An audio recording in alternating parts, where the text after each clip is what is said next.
बिस्मिल्लाहिर्रहमानिर्रहीम। अस्सलाम वालेकुम, दिस इज उमैर फ्रॉम मौज लाउंज। कैसे हैं आप सब? आज का जो हमारा टॉपिक है बेहद ही मुनफरिद और बेहद ही शानदार टॉपिक है, जिससे इलेबोरेट करेंगे सैयद अब्दुल अहद और जुबैर कुरैशी। तो सबसे पहले मैं जुबैर कुरैशी साहब आपके पास आता हूँ कि सबसे पहले ये मुझे बताएं कि आज रोजा होगा, मतलब आज चांद रात होगी या नहीं होगी? बताइए जुबैर साहब। हाँ, आज चांद रात तो नहीं होनी चाहिए, लेकिन कुछ कह नहीं सकते। अभी जो ऐलान भी हुआ है गवर्नमेंट की तरफ से, सही ऐलान हुआ है कि आज चांस नहीं है चांद दिखने का।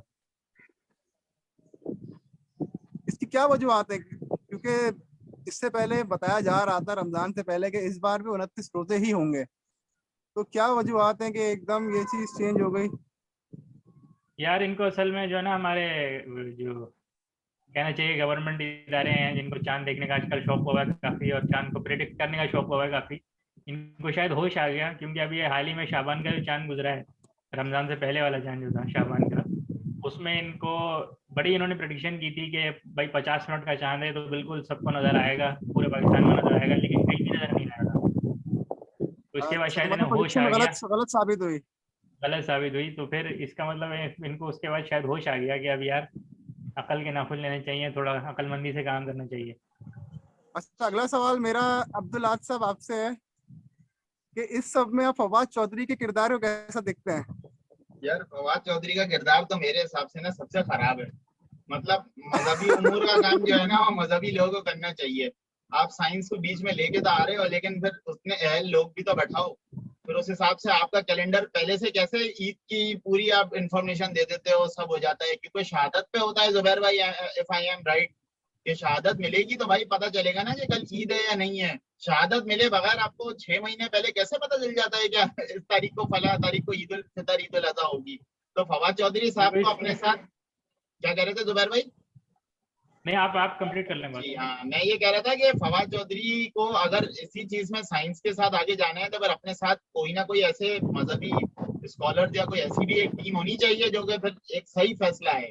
क्योंकि लास्ट अगर आपको याद हो, लास्ट ईद उल फितर पे भी यही हुआ था, एक रोजे का डिस्कशन आ गया था।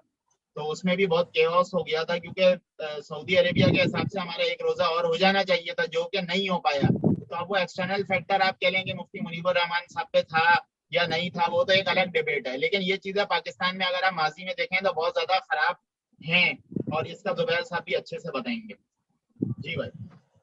अच्छा, अगला सवाल मेरा जुबैर साहब से है कि जुबैर साहब, पिछले 17 सालों से हम देखते आ रहे थे कि मुफ्ती मुनीबुर रहमान क़यादत करते थे रोयत हिलाल कमेटी की। तो एकदम ऐसा क्या हो गया कि उन्हें हटा दिया गया और एकदम वो हुकूमत के खिलाफ मुतहर्रिक नजर आया पिछले कुछ टाइम से? इसके बारे में क्या आपके पास इत्तलात हैं?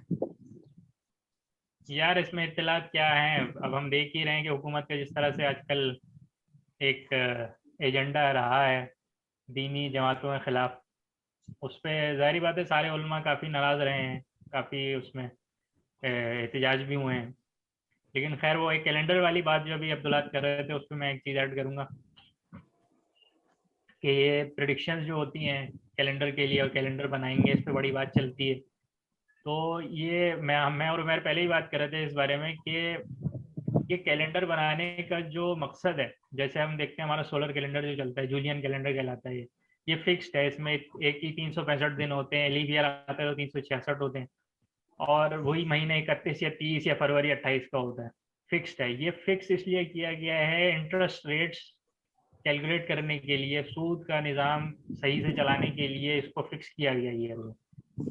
और इस्लाम तो कहता ही यही है कि आप सूद सूद से जंगी तो है इस्लाम जी। तो इसलिए इस्लाम कहता है कि आप चांद देख के रोज़ा रख, चांद देख के महीना स्टार्ट करो, चांद देख के महीना ख़त्म करो। वो इसीलिए चाहता है कि आप सूद से दूर रहो, कभी भी आपका महीना फिक्स्ड ना हो। तो ये कैलेंडर बनाने की जो बात है, कैलेंडर तो इस्लाम इसीलिए कहता है बनाओ ही नहीं कैलेंडर, महीना शुरू करो चांद देख के, ख़त्म करो चांद देख के। तो ये इसमें मैं चाह रहा था एक बात ऐड करना जी। अच्छा, अगला सवाल फिर से आपसे जुबैर साहब कि जब रोयत हिलाल कमेटी बैठी हुई होती है तो काफी मुल्क के जो पसमानदा इलाके हैं, जिसमें केपी के कुछ गांव वगैरह हैं या वजीरिस्तान के इलाके या बलूचिस्तान के कुछ इलाके, जहाँ पे मतलब है कि ना ही कोई ऐसी साइंसी, ना ही वहाँ पे कोई सेंटर्स हैं, ना ही कोई मतलब है कि ऐसे लोग माहिरीन वहाँ बैठे हुए हैं, तो वहां से बड़ी शहादतें मौसूल होती हैं कि भाई चांद दिखा है, चांद दिखा है। तो इसके बारे में फिर रोहित हिलाल कमेटी कैसे फैसला करती है कि ये इनकी शहादत सही है या फिर इन्हें कोई वहम हुआ या फिर ये झूठ बोल रहे हैं? यार मैं झूठ तो किसी को नहीं कह सकता ऐसे, लेकिन ये कि वहम भी होता है, इंसान को आंख का फुतूर भी होता है कि जैसे हम देखते हैं कि सड़क पे जा रहे हो, खुली सड़क हो, बहुत दूर तक हमें नजर आ रहा हो और गर्मी का मौसम हो काफी, तो कभी होता है ऐसे जैसे सड़क पे पानी नजर आ रहा होता है, फिर जब हम्म। करीब पहुंचते हैं तो पता चलता है वहाँ तो कुछ भी नहीं है। तो इसमें इल्यूजन होती है कि इंसान चांद ढूंढ रहा है, खाली आसमान में देख रहा है टिकटिकी बांध के गौर से, तो एक सेकंड के लिए कुछ दिख भी जाएगा आपको, जबकि होगा नहीं कुछ। तो ये भी होता है। इसके लिए इसमें काम करने की ज़रूरत है, और इसमें हमारे जामियातुर रशीद एक मदरसा है, बहुत नुमाया, कराची में भी है, इनके सेंटर सारे मुल्क में है। तो ये लोग इस पर बड़ा काम कर रहे हैं, सारे मुल्क में चांद देखते हैं, और अगर कहीं से ये है कि चांद की शहादत आती है तो ये शहर में जाके, जहाँ से जिन लोगों ने देखा होता है चांद, उनका जाके पूछते हैं कि भाई आपने कहाँ देखा, कैसे देखा। तो ये लोग इस तरह से, हमारी अगर रोते लाल कमेटी भी अगर इस तरह काम करे तो काफ़ी बेहतरी हो सकती है।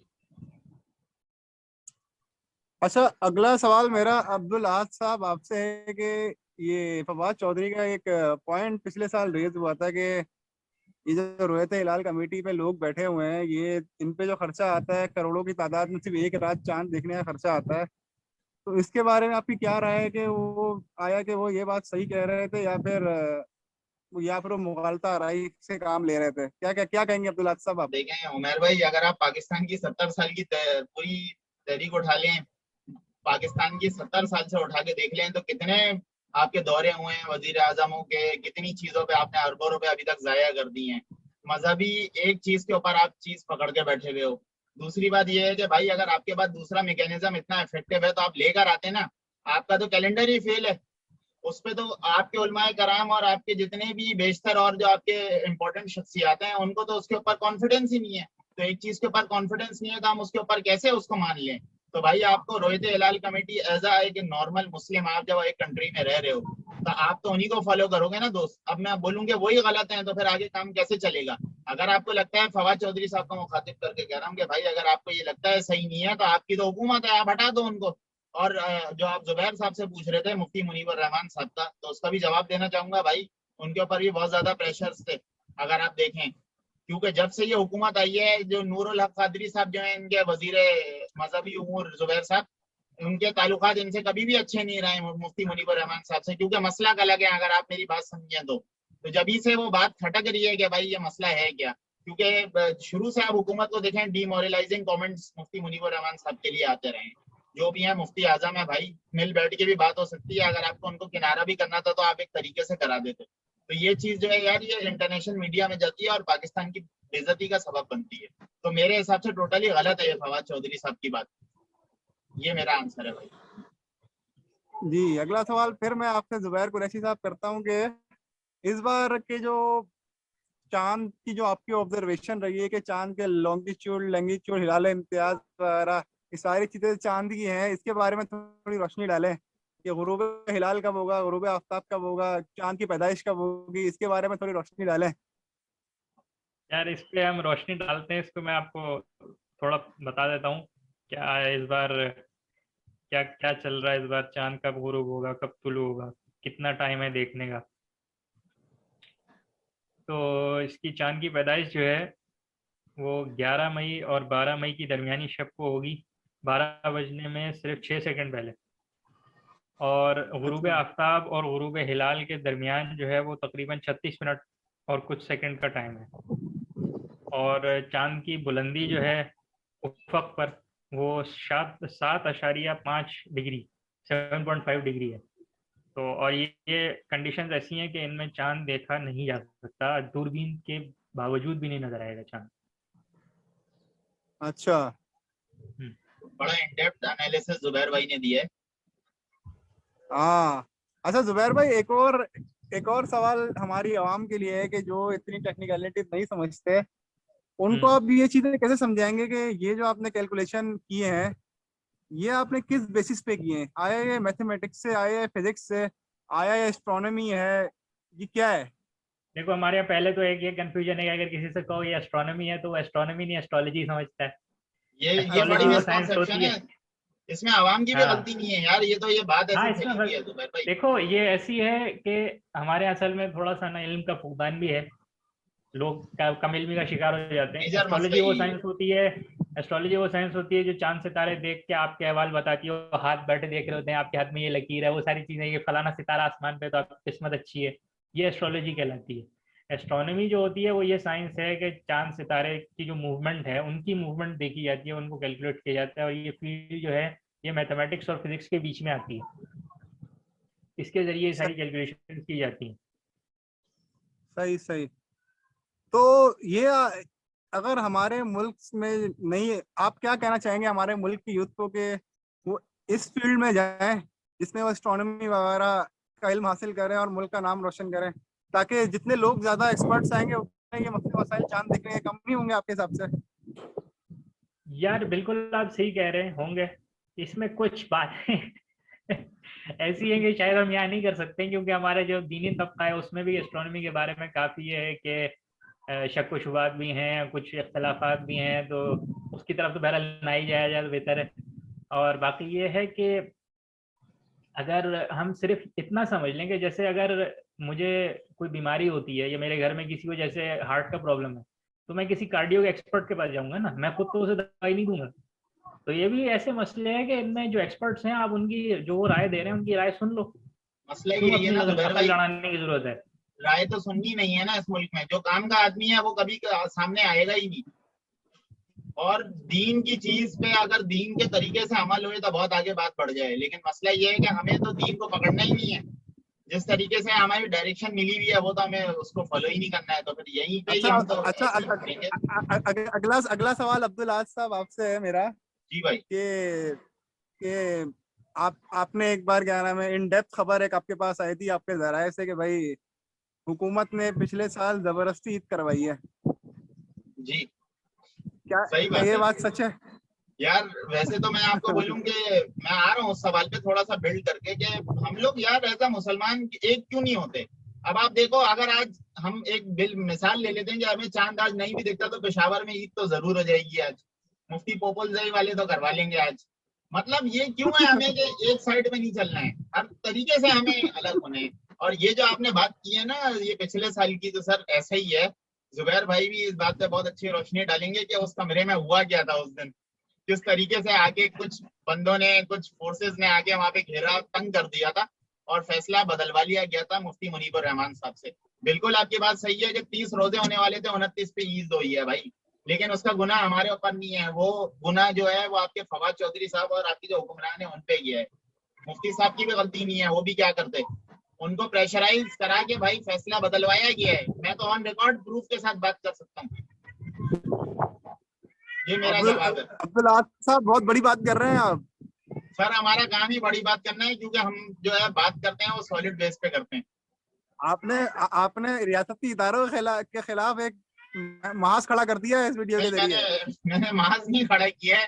मैंने जो फैक्ट है वो बोला है कि भाई 30 रोजे होने थे, 29 पे ईद हो गई। जो कि भाई दिल बुरा होता है ये बात सुन के, क्योंकि अल्लाह पाक ने ये महीना ऐसा है कि इसमें एक एक दिन की ऐसी फजीलत है। वो एक दिन आपकी जिंदगी से महरूम कर दिया जाता है। एक अपनी अना नहीं, कह लो, या कह लो कि अपनी अना या अपनी बिला वजह की कुछ हरकतों की वजह से, क्योंकि एक रोजा और मिले तो हमारे पास 24 घंटा और है यार अल्लाह को याद करने के लिए। तो ये तो बाबरकत महीना है, एक नेकी करोगे तो 10+ हो जाता है। तो उसको जाया कर रहे हो यार दुनिया के कुछ लोगों को दिखावे के लिए। तो जरा सोचना चाहिए, इनको डूब मरना चाहिए। जो ये हरकत है ये सिर्फ अभी की नहीं है भाई, ये तो 1 साल की हमने बात की है ना। ऐसे पीछे जो आपने 17 साल वाली उमेर भाई बात बोली है, मैं तो समझता हूँ उससे पीछे से यही कहानियां चल रही हैं भाई। 29-30 में फटे हैं यार बिला वजह के। जुबैर भाई आप रोशनी डालो इस पे यार जो मैंने बात बोली है। अच्छा, अगला अगला सवाल मेरा जुबैर भाई से है। जुबैर भाई ये बताएं कि जैसे हर साल हम देखते हैं कि बड़ी अच्छी बात आज साहब ने की कि भाई 29 का फड्डा हर साल रहता है। तो कहीं, क्योंकि मैंने कभी ये चीज नहीं देखी कि 29 का चांद कभी भी साफ सुथरा नजर आया हो या आम आवाम ने 29 का चांद देखा हो। ये हाँ रोयत हिलाल कमेटी ही क्या नाम 29 का फैसला देती है। तो ये बेहतर नहीं है कि एक जो चीज नजर ही नहीं आ रही, मतलब कि दूरबीनें लगा लगा के देखना पड़ रहा है फिर भी नजर नहीं आ रही, तो उससे बेहतर ये नहीं है कि 30 को फिक्स कर लिया जाए तो भाई 30 रोजे होंगे, या कभी 29 का चांद अगर बहुत ज्यादा जाहिरी तौर पर नजर आए तो 29 को माना जाए? अब ये जी आपने जुबैर भाई। बड़ी, अपने आपने बड़ी जो है ना वो संगीन कसम की बात कर दी है। अब के ऐसे करेंगे कि अब के जब भी किसी महीने का 29 का चांद नजर आ रहा होगा ना, मैं आपको बताऊंगा, आप खुद देखिएगा। ऐसा नहीं है कि नजर नहीं आता, नजर जब होता है चांद तो नजर आता यार है। मेरे ख्याल है अभी जुबैर भाई दो तीन हम साल पहले की भाई बात है, मुफ्ती मुनीब रहमान 29 साहब का ने हमने ऐलान तो कभी करते नहीं हुए ये देखा। बात बोली थी कि जब हाँ, चांद होता है तो सबको नजर आता है। तो जब होगा तो मैं आपको बताऊंगा, आप देखिएगा नजर आता है, ऐसी बात नहीं है। बाकी बात 29 यह का है कि मेरे जब लिए चांद कभी हमें दिखा है? उमर भाई नजर आता है, हमें दिखाया नहीं जाता। नजर आता है भाई, नजर आता है। नजर दिखाया नहीं आता है, जाता। दिखाया नहीं जाता। आपको ये बताया जाता है कि दिखता ही नहीं है, और जब दिखता है तो बोलते हैं कि है ही नहीं। यही तो मसला है इनका। रिजल्ट्स मैनिपुलेट करने में तो हमारी रियासत सबसे आगे। हाँ, वो अब्दुल्ला भाई जो बात कर रहे हैं ना कि पिछले साल का चांद की जो कहानी हुई थी, वो सही कर रहे हैं, काफी हद तक सही बात कर रहे हैं वो, कि हुआ था ऐसा, हाँ, कि जबरदस्ती का चांद भाई हुआ था। और मुफ्ती साहब यही है को कि कमरे उसमें में बैठा आवाम दिया को, था। जुबैर भाई आप एग्री करते हो, हाँ या ना में जवाब दो आप। हम तो वहां पे मौजूद थे, हमें तो पता है क्या चल रहा था वहां पे। भाई तो फिर आप ही बता सकते हैं कि अगर आप वहां मौजूद थे कि क्या हो रहा था। थोड़े यार हम तो जुबैर नहीं भाई, बता हमारा सकते। चैनल इस चक्कर में बंद हो जाएगा, क्योंकि हम हकाइक पे बात करते हैं तो आपको पता है फिर लोगों को बुरा लगेगा ये बात। हाँ, देखो हम एक, तो एक चाहते हैं बात जो भाई है ना। पाकिस्तान का अच्छा होए हमेशा। हमारा तो दिल यही है, पाकिस्तान जिंदाबाद का हम तो नारा लगाते हैं। तो हम क्यों फिर बिला बिल्कुल वजह बिल्कुल। ऐसी बात करें, लेकिन हकाइक हम जो है भाई हमें बोलने पड़ते हैं आगे। क्यों उमर भाई, आप भी मौजूद थे यार उस वक्त। आप भी हाँ अगर इस चीज को बिल्कुल। सेटल करो तो फिर बात को मजा आए। अच्छा अभी जुबैर बिल्कुल सही बात आपने कही। अच्छा जुबैर भाई ये बताएं कि इस वीडियो का इख्तिताम की तरफ अब चलना है, तब ये बताएं कि आपके हिसाब से आज चांद दिखेगा या नहीं दिखेगा? भाई दिखना तो नहीं चाहिए, लेकिन लोग देख लें तो कोई पता भी नहीं। नहीं, फाइनल बात करें, दिखना नहीं चाहिए, बस इसमें ये जो बताएं दिखेगा या साइंस, नहीं दिखेगा। देखो इसमें जी जितनी जुबैर भाई। साइंसी कैलकुलेशंस जो हुई हुई हैं वो यही हैं कि चांद नहीं दिखेगा। और कोई चांस नहीं है सारे मुल्क में, भले आप टेलीस्कोप लगा के ढूंढते रहो तो नहीं दिखेगा। तो ये है कि केटू वेटू के ऊपर चढ़ना पड़ेगा देखने के लिए, वहां से दिख जाएगा, बाकी की खैर है। अभी गया है ना एक बंदा, पार कर गया है, उसको बोल देंगे चेक कर लो। फोन करता है उसको। हाँ। जी अब्दुल आज साहब आप बताइए, चांद दिखेगा नहीं अच्छा दिखेगा? उमर भाई, वैसे अगर आप कैलकुलेशंस के हिसाब से देखें और हमारे जराये के हिसाब से देखें तो कल ईद नहीं होनी चाहिए। कोई शहादत मिलने का इम्कान नहीं है। लेकिन वही वाली बात है कि मैं बोलूंगा मेरा दिल कहता है कि नहीं है, दिमाग कहता है कि है, क्योंकि ईद करवा दी जाएगी।